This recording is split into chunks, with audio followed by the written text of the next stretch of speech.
Hello everyone, I'm Shalina. Haven't posted a vlog in a very long time. It's April now. It's Khmer New Year festivities times. I was like, kind of down in the dumps. Tomorrow's like my dad's anniversary and I get some tattoo therapy.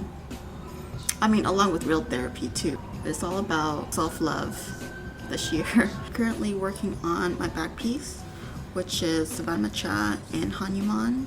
So I have all the outlines done. Our goal tomorrow is to get all the shading, and it's going to hurt. Alright, it's early morning. It's 6:24.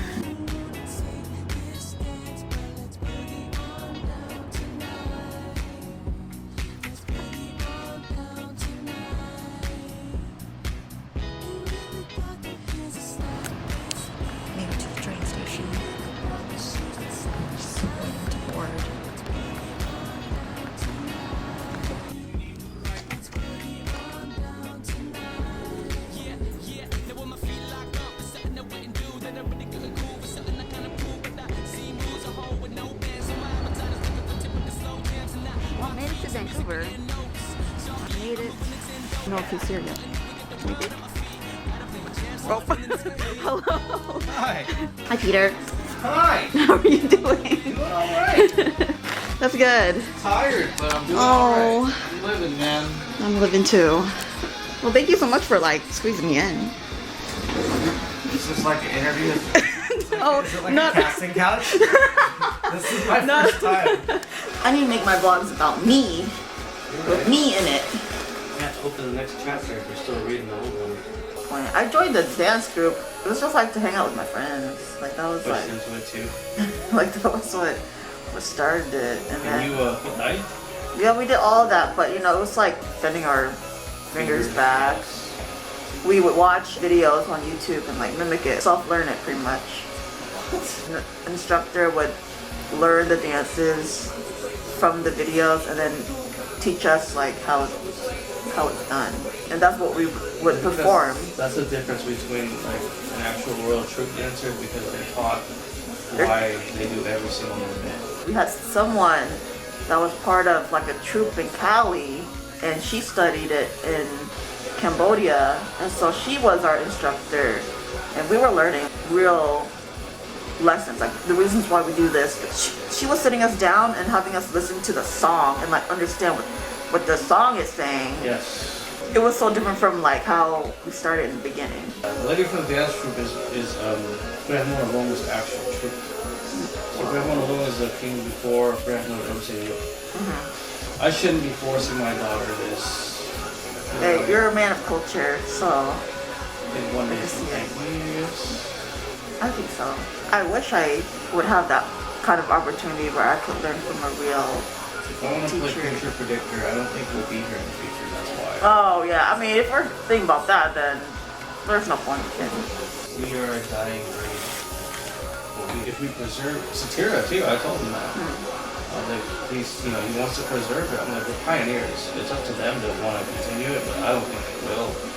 I don't even care anymore, I was like, on a kind of a weird note, it's like, think of this, like every single ancient civilization around that time, Egyptians, the Aztecs, the Mayans, they were all around when we were there, but they're all gone. They're deleted from the world. I was like, we're the last fucking ancient civilization about to be deleted. It makes you prideful to be the last of it, but at the same time, like, it's inevitable. I know.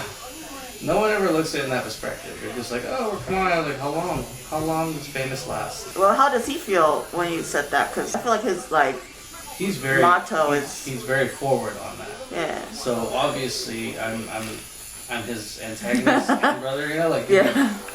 Well, he needs to hear it. He always says, we always have to hear stuff like that. It's not like I'm talking shit, because it's coming from my own standpoint where I'm really all about preserving our culture.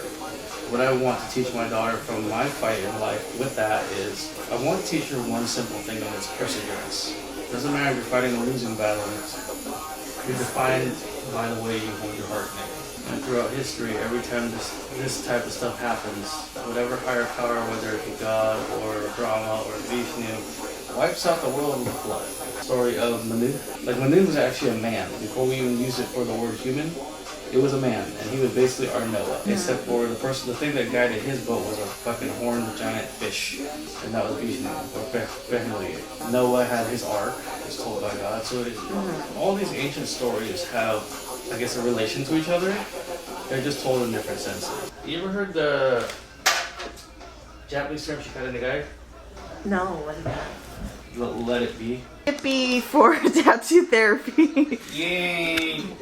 Hello, it is currently Thursday, so 3 days after the tattoo appointment, and it's starting to itch. And I wanted to show you guys the tattoo.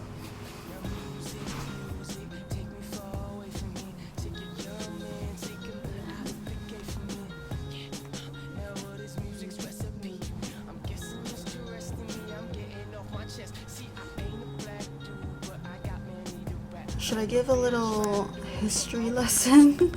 I could talk a little bit about the story of Sovann Macha and Hanuman in terms of the Orobam. Long story short, Sovann Macha is the golden mermaid. Her and her crew of mermaids, they were protecting this gate underwater. I guess you could say it's like the gates of hell. So big job for her, right? Hanuman and his boys, his crew of monkeys, they have a task. They're putting boulders around the gate and leaving it there. You know, they're doing something. They're plotting. That's the territory that Sovann Macha is protecting, right? And so she sees these boulders and she's moving them.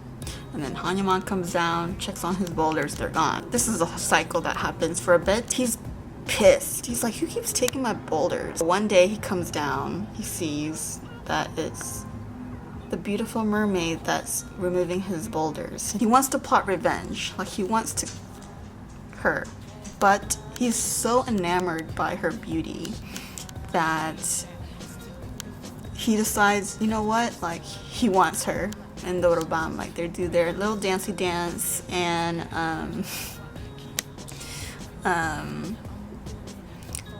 just a good ending, right? Because they fall in love and then they have a beautiful child. And that is, I always loved that story as a youngin'. I've always wanted that to cover my back. And I trusted Peter to take up all my back real estate. And he did his thing, all right? And I love the piece.